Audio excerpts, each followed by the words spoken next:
اعوذ بالله من الشیطان الرجیم بسم الله الرحمن الرحیم. کچری تاسو د رزق د تنګۍ نه پریشانه یې یا د یو خاص څیز د خوړلو حاجت وي نو دا آیات درته ښیمه. اووه ځله دا آیات ولولې او اسمان طرف ته یې پوک کړې چوخ کړې، خو چې کله مو دا حاجت پوره شي نو بیا به خامخا د الله تعالی شکر ادا کوئ په دې باندې. هغه آیات ته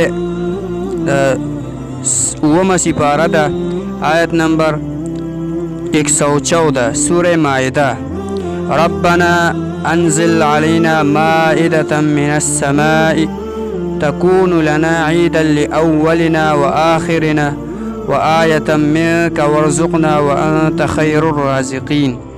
دا آیات با وزل اولوله او اسمان طرف ته به چوخ کړي نو که تاسو د رزق تنګي وي اب هم ختمه شي، څه پریشاني وي او یا یو خاص چیز د خوړلو حاجت وي تاسو ته نو الله تعالی به باندې هغه چیز اخوري.